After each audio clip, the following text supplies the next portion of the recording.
अस्सलाम वालेकुम जी। WRE में खुश आमदीद। आज से पहले जो मैं वीडियो शूट कर रहा था वो कभी हफीज़ साहब के साथ और कभी वसीम साहब के साथ या किसी और लोगों के साथ वो ब्रीडिंग टिप्स से रिलेटेड होती थी। लेकिन आज जो मैं वीडियो शूट कर रहे हैं, आज जो हमारे साथ हस्ती उसमें मौजूद हैं वो समीर साहब हैं। अब समीर साहब जो हैं वो आप उनको दुकानदार कह लें, ब्रोकर कह लें या ट्रेडर कह लें। तो बेसिकली समीर साहब जो हैं वो परिंदों की ख़रीदो फ़रोख्त का काम करते हैं। तो आज हमने सिटिंग इनके साथ रखी है ताकि हम ज़रा मार्केट की सिचुएशन को एनालाइज़ कर सकें, क्योंकि पहले हम ब्रीडर से सुनते थे कि मार्केट किस तरफ जा रही है, क्या लगाना चाहिए क्या नहीं लगाना चाहिए। तो आज मैंने सोचा है कि एक दुकानदार से पूछा जाए जो कि माल ख़रीदता भी है बेचता भी है कि हमें अपने शेड में क्या लगाना चाहिए और किस पे ज़्यादा वर्किंग करनी चाहिए। अस्सलाम वालेकुम समीर साहब, खैरियत से? आप ठीक ठाक हैं? जी अल्हम्दुलिल्लाह, करम अल्लाह पाक से। सबसे पहले तो आपका शुक्रिया। अच्छा समीर भाई, अक्सर लोग ना हमसे भी रब्ता करते हैं और पूछते हैं कि हमें कौन सा बर्ड जो है वो ब्रीड करवाना चाहिए, कौन सी म्यूटेशन जो है ब्रीड करवानी चाहिए जो कि आने वाले ब्रीडिंग सीज़न में इन हो, जिसको हम ब्रीड करवाएं। अगर हमारे पास बच्चे अगर आते हैं तो बच्चे हमारे मार्केट में हाथों हाथ सेल हों। तो आपके ख्याल में एक नए बंदे को आप क्या मशवरा देंगे कि वो अपने शेड में क्या ब्रीड करवाए? देखिए, जो भी बंदे भाई है ना, सबसे पहले तो आप कमाने से हट के जाओ। आप ये कहो कि यार आपने अर्निंग करनी है या आपने प्रॉफिट कमाना है, पहले ही साल आप पीछे हो जाओ। कोई भी काम है ना जो आप करना चाहते हो, आपको उसमें 5 साल लगते हैं उस काम को समझने, उस काम को करने के लिए आपको 5 साल का टाइम देना पड़ेगा इस काम को। यानी कि AYZ कोई ABC कोई भी काम है, XYZ कोई भी काम है, आपने उसे करना है, आपको उसे टाइम देना पड़ेगा। जितना आप उस टाइम दोगे, आप उसकी काम की बारीकियों में जाओगे। जब आप बारीकियों में जाओगे, आपको वहाँ पे लूप होल्स मिलेंगे, जो वो लूप होल आपको हेल्प करेंगे आपको प्रोग्रेस करने में। देखिए, जो नया फैंसियर है ना इस वक्त, उसे ये चाहिए कि वो अपने शेड में, जब वो अपने शेड की परचेजिंग कर रहा हो, देखिए ये भी है all time lowest rate. All time lowest rate है ये लोवेस्ट रेट यहाँ पे रहने नहीं है। 2 साल बाद बढ़े, 5 साल बाद बढ़े, कल बढ़ जाए, कुछ कह नहीं सकते। अगर हमें पता हो मार्केट में क्या होने वाला है, हम सबसे पहले वो काम खुद कर लें। ठीक है, आप मेरे पास आए इंटरव्यू लेने की, यार हम शायद आपको प्रिडिक्शन दे दे, यार कल ये चीज़ लगा लो बढ़ जाएगी। अगर हमें पता हो तो भाई हम आपको क्यों बताएं। मैं पूरी मार्केट से वो चीज़ इकट्ठी करके 50-60 लाख रुपए की चीज़ इकट्ठी करके मैं अपने पास स्टॉक कर लूँगा 2 माह के लिए। जब 2 माह बाद उसका रेट बढ़ेगा, जब मुझे पता है कि यार इस चीज़ का रेट बढ़ना है, 2 माह बाद जब उसका rate 5 time 6 time 7 time 8 time 10 time जब उसका रेट अप होगा, मैं उसे अपने 50 लाख की परचेजिंग की होगी, मैं 50 करोड़ में बेचूंगा। लेकिन अब नए बंदे ने कुछ ना कुछ लगाना तो है ना, तो वो क्या लगाए? मार्केट के फ्यूचर का किसी को नहीं पता होता। अब उससे सबसे पहले ना काम को सीखना पड़ेगा। काम को ऐसे सीखना पड़ेगा, वो मल्टीपल बर्ड लगाए। मल्टीपल बर्ड में वो क्या लगा सकता है? ज़ेब्रा फिंच की बेसिक, यानी कि फिंचेस की बेसिक वैरायटी लगाए, जावा बेसिक कलर्स लगाए, लव बर्ड, अब तो जो उसकी रेंज में हो लव बर्ड, ज़रूरी नहीं है आप एक्सपेंसिव बर्ड्स से स्टार्ट करो, जो उसकी रेंज में बर्ड हो वो बर्ड लगाए। साथ कन्योर छोटा थोड़ा सा ऐड करे, रोजीला राम बुर्की ऐड करे, ठीक है, ये वैरायटी ऐड करे, रिंगनेक के कुछ पेयर्स ऐड करे। ये चीज़ें ऐड करने से होगा क्या, रा ऐड करे लाजमी, उसे बर्ड की साइकी की समझ आएगी। इस बर्ड को गर्मी में रखना, इसे सर्दी में रखना। डव अपने पास लाजमी लगाए, रेट गिरा हुआ है कोई मसला नहीं, लगाए अपने पास। उसका जुनून होना चाहिए कि मैंने बर्ड से ब्रीड लेनी है, मैंने बर्ड से किस तरह ब्रीड लेनी है। उसका फोकस ये होना चाहिए कि अगर मेरे पास डव का जोड़ा है, मेरे पास डव का जोड़ा वो होना चाहिए तो 2 अंडे 2 बच्चे निकाल रहा हो।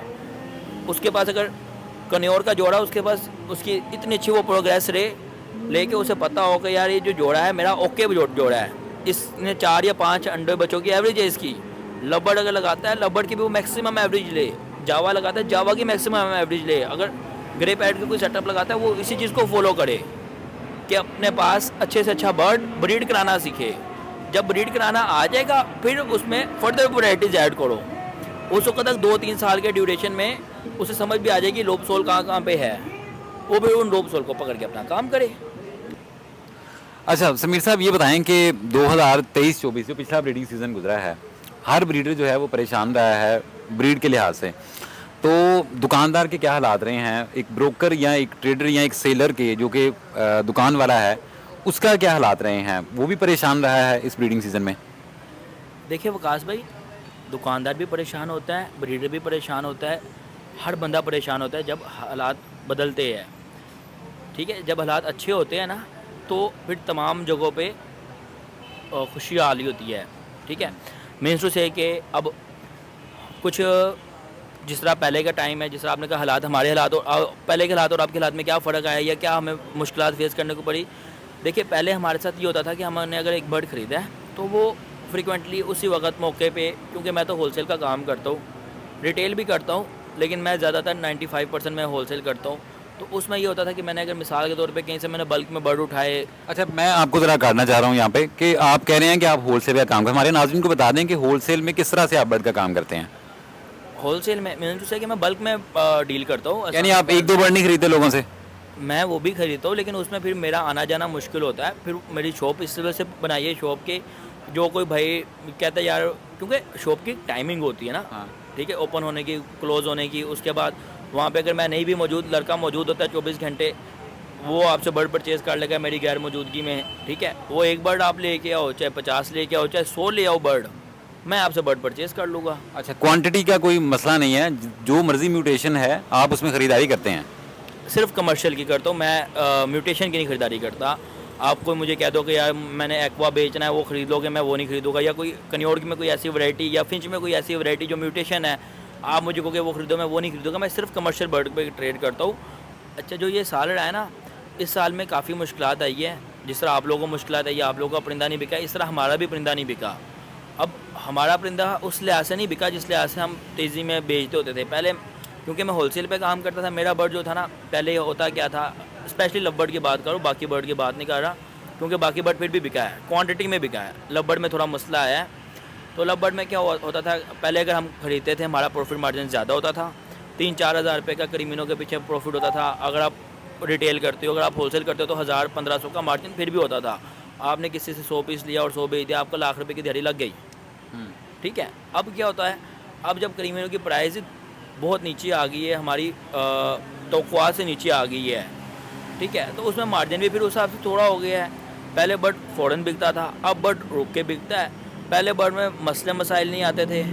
ठीक है, किस लिहाज से मसले मसाइल नहीं आते मसले थे? मसाइल देखो, सेल के लिहाज से ही बात करें ना? हाँ, सेल के लिहाज से भी मसले मसाइल नहीं आते थे। हमारा ही वैसे भी शॉप है। शॉप में क्या होता है, बर्ड अगर इकट्ठा आपने एक केज में आपने 30-30, 40-40 बर्ड रखे हुए ना, बर्ड आपस में फाइट करता है, लड़ता है। ठीक है, बर्ड डैमेज होते हैं। ये पहले मसले मसाइल नहीं आते थे, जो अब हमें इशू फेस करना, थोड़ा होल्ड करना पड़ता है परिंदों को। होल्ड करना पड़ता है। पहले होता था कि हमारा ऑन द स्पॉट लोग ले जाते थे। ठीक है, दूसरे शहर में मैं शिपमेंट्स भेज देता था। ठीक है, सियालकोट, गुजरावाला, भावलपुर, भावलनगर, ठीक है, मुल्तान।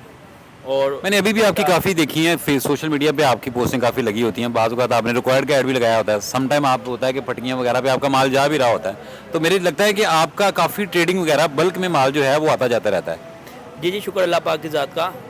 तो माल मेरा ऐसे ही आता जाता रहता है। मैं बेसिकली ना जो है कोशिश ये कर रहा हूँ, तो मैं कम से कम अपने आप को ना फेसबुक पे सेल के ऐड लगाऊँ। कुछ वजूहत की वजह से मैं कम ऐड लगाता हूँ। वैसे तो माशाल्लाह डेली बेस पे बढ़ जा रहा होता है। तो मैं कभी कभार मूड में हो तो एक आध वीडियो अपलोड कर दी तो कर दी, वैसे मैं करता नहीं होता अपलोड। अच्छा समीर साहब, मैंने इस मरतबा देखा है कि बर्ड ऑनलाइन लोगों का उस तरह से सेल नहीं हुआ है। दोस्तों से बातचीत होती है ना, तो बहुत सारे लोग कहते हैं कि जो कमर्शियल बर्ड है ना, वो इस साल उस तरह से नहीं बिका जिस तरह से ऑनलाइन हाथों हाथ बिक जाता था। तो इस साल ज़्यादातर बर्ड जो है वो बिका ही ट्रेडर और दुकानों पे जाकर लोगों ने दिया। उसकी क्या वजह है? इस साल ऑनलाइन मार्केट इतनी ठंडी क्यों रही है और ब्रोकर इतना तेज़ क्यों रहा है? ब्रोकर भी इस साल पहले तो एक बार तो इतना तेज़ नहीं रहा जिस तरह बाकी सालों में होता है। और आपके सवाल की तरफ, जिस तरह आपने कहा कि ऑनलाइन जो है बर्ड इतना नहीं बिका, उसकी क्या वजूहत है? देखिए, ऑनलाइन बर्ड परचेज़ किसने करना है, पहले तो आप उधर चल जाओ ना। ऑनलाइन अगर मैं ऐड लगाता हूँ, मेरी कोशिश होगी मैं जो है वो ब्रीडर को दूँ। ठीक है, हाँ, होती ऑप्शन यही है, यही होता है कि जब ऐड लगाता हूँ तो कोई बंदा कॉल करता है, जी मुझे अल्बाइनो का एक पेयर दे दें या मुझे क्रीमिनो के, वो एक एक दो दो पेयर की डिमांड होती है, इससे ज़्यादा की डिमांड नहीं होती। जी, आपने बात बिल्कुल ठीक है। उस वक्त क्या होता है कि जो ब्रीडर है ना, उसकी कोशिश है मैं ब्रीडर को बेचूँ। अब आपके पास पुराना माल आपका बिका नहीं, आप अगली परचेजिंग करने जाओगे? नहीं, मेरा माल निकलेगा तो मैं अगली परचेजिंग करूँगा ना। देखो, जितने भी ब्रीडर है वो ये कहते हैं, चाहे छोटे बर्ड के ब्रीडर चाहे बड़े बर्ड के ब्रीडर, वो कहते हैं जो बर्ड के पैसे हो उन्हीं से अपग्रेड करो, अपनी जेब से ना लगाओ। क्या कोई ब्रीडर जिसका ऑलरेडी स्टॉक पड़ा हो पीछे, उसका स्टॉक नहीं बिक रहा हो, क्या वो पैसे मार्केट में इन्वेस्ट करेगा? मेरा ये आपसे क्वेश्चन है। नहीं, वो ज़ाहिर बात है। मैं अपनी बात भी करूं या बहुत सारे लोगों की बात करूं, कई लोगों ने जिन्होंने अल्बाइनो क्रिमिनो लगाया हुआ था, उन्होंने मेजोरिटी ने पेल फेलो इसलिए ऐड नहीं किया कि हमारे पास पिछला बर्ड जो है वो सेल नहीं हुआ। अच्छा, अब वापस आ जाओ। देखो, जब आपके पास वो सेल नहीं हुआ ना, आपने किधर आना है? मार्केट आना है। हाँ। फिर जब आपने ब्रीडर के लिए हम एक पिलर है, आप हमारे लिए आप एक पिलर हो, ठीक है। आपने हमारे पास आना है कि भाई ये हमारे पास ना इतनी क्वांटिटी में बर्ड पड़ा हुआ है, कोई भी बर्ड है, ABC कोई भी बर्ड है, ठीक है। ज़रूरी नहीं लव बर्ड की बात है, फिंच पड़ी हुई है, जब फिंच पे जवाल आया तब ऐसे ही हुआ, जब जावा पे टाइम आएगा तब ऐसे होगा, कोई भी बर्ड पे जब जवाल आता है तब यही सिनेरियो होता है। उसमें क्या होता है कि लोग रब्ता करते हैं, इतनी क्वांटिटी पड़ी हुई है, या बाज़ का जब अच्छे हालात हो तब भी लोग हमसे रब्ता करते हैं, इतनी क्वांटिटी पड़ी हुई है। फिर हम क्या करते हैं, हम रेट कोट करते हैं। अगर ब्रीडर को पहले वो रेट समझ नहीं आता। अच्छा, ब्रीडर को नहीं आता। मेरे ख्याल से देखें, आपने वो बात की है जो मेरे भी शायद ज़हन में है, जो ब्रीडर और जो दुकानदार है ना, उसके रेट में ये भी फ़र्क आ रहा है कि दोनों का जो बैलेंस नहीं है रेट। ब्रीडर जो है वो हमेशा रेट थोड़ा सा हाई मांग रहा होता है, हालांकि मार्केट में उसमें रेट में थोड़ी सी कमी आ चुकी होती है। वो एक स्टेप आगे जो रेट है वो डिमांड कर रहा होता है, जिसकी वजह से शायद उसका माल नहीं बिकता, रेट नीचे इस साल आता गया है और आखिर पे आगे उनको 15,000 वाला जो पीस था वो 5,000 में बेचना पड़ा है। इसकी ना 2-3 वजूहत थी। एक तो सबसे पहले काफ़ी लोगों ने ना मार्केट में और सोशल मीडिया में पैनिक बहुत क्रिएट किया है। जब पैनिक क्रिएट होता है उससे लोग डरते हैं, ठीक है। तो जब लोग डरते तब वो भागते हैं, तो इसलिए लोगों ने फिर ऊपर नीचे करके चीज़ बेची है। और उनकी बेचने की वजह से जब बल्क क्वांटिटी में मार्केट में चीज़ आ रही होती है ना, तो फिर उस हिसाब से अगर बिकना रही हो तो रेट नीचे आ जाती है। अगर बल्क क्वांटिटी में चीज़ आ रही है और उस हिसाब से उसकी सेल नहीं है मार्केट में, उसकी प्राइस नीचे आएगी। अगर इस दफ़ा बल्क क्वांटिटी में ना बर्ड ब्रीड होता, ना बर्ड आता, डिमांड होती, तो रेट स्टेबल रहने थे। या अगर फ्लक्चुएशन आती भी तो 18-20 की आती, ये नहीं कि 20 से ही 1 पे आ गया, ठीक है। होता ना 19-20 की फ़र्क है, वो फ़र्क होना था, या 18-20 का हो जाना था फ़र्क, ये नहीं कि 10 और 20 का फ़र्क आ गया। समीर भाई, मेरे ख्याल से कोई 1 माह रह गया, लोगों की अब ब्रीड जो है ना वो आ जानी है और ज़ाहिर बात है वो मार्केट की तरफ रुख करेगी सेल के लिए। तो आप क्या समझते हैं कि प्राइसेस में थोड़ी स्टेबिलिटी आएगी, मार्केट में बर्ड बिकेगा, पट्ठा जो अभी तैयार होकर आना है वो मार्केट एक्सेप्ट करेगी? देखिए, मार्केट तो हर दफ़ा पट्ठा खरीदती है, ठीक है। अच्छा रेट था तब भी खरीदा, बुरा रेट हुआ तब भी खरीदा, दरमियाना रेट था तब भी खरीद रही थी। मार्केट ने तो परचेजिंग करनी ही करनी है। अब मार्केट ने चलना मार्केट रेट के ऊपर, ठीक है। अगर जिस किसी को रेट समझ आएगा वो ब्रीड कराएगा और हमें देगा, नहीं क्या आएगा तो वो भाग देगा, इतनी सी बात है।